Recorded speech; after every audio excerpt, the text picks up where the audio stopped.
Hello friends, in my previous videos I have discussed the relationship of ancient India with the Middle Eastern countries and African countries. So I have talked about Yemen, Mesopotamia, Syria, northern Syria, and Egypt in Africa. In today's video I'll look at one more country, and this is Ethiopia, and we'll try to understand the relationship of ancient India with Ethiopia. I'll be relying on some research papers and books to make the point. So let me start here. So this is a research paper titled as Marvels of the East, a study in the history of monsters. So in this research paper, the author mentions about a Greek historian called as Eusebius. So here Eusebius mentions in his Chronicon, which is written in 325 AD. So Eusebius mentions that the Ethiopians left the Indus and settled in the neighborhood of Egypt. And the time period of this migration is described as the 5th year of the government of Amenhotep. So if we look at this king here, we find that this king is also known as by the name of Amenhotep III.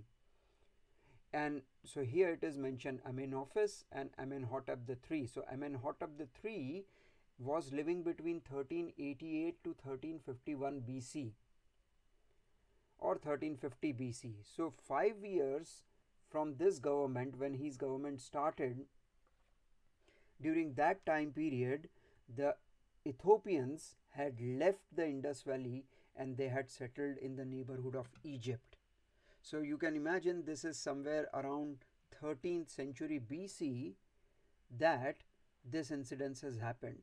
The second one I am presenting is from a book which is called as Ancient India as described in the classical literature, being a collection of Greek and Latin texts.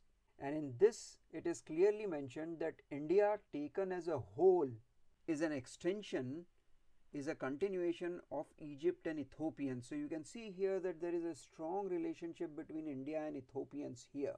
And this is coming from Itinerarium of Alexandria, that is Itinerary of Alexander the Great. And this is written, if we look at the time period of composing this book, you'll find that this is written in the 4th century AD. The other evidence is coming from a book which is titled as Nonos, and this book talks about a king called as Darius. So this is the name of the Indian king Darius, and it is described here the name of the Indian king, as Professor Wilson has suggested, may be translation or adaptation of Duryodhana. So here it is clearly mentioned that the Ethiopians, so you can see here the Ethiopians also joined the army of Darius. So it is clearly mentioned that Ethiopians were a part of the army of this Indian king.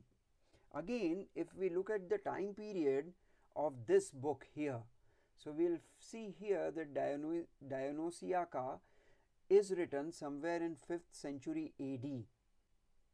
So right throughout we can see that in 13th century BC to 5th century AD, you can see here that it was a common knowledge that Ethiopia is akin to or related to India, because the kings here in India were having Ethiopians in their army. So these are the 3 evidences that I have presented, but there is a huge amount of literature that is discussing the relationship of ancient India and Ethiopia. So that is all there. So the question that I am raising is again this one, that if a big book was to be written, let's say somewhere in 800 BC or somewhere at the start of millennia, if we were supposed to write a book, and if that book was discussing the history of Egypt, the history of Africa, the history of Ethiopia, the history of regions close to Yemen, then there should be a mention of the relationship between Ethiopia and India.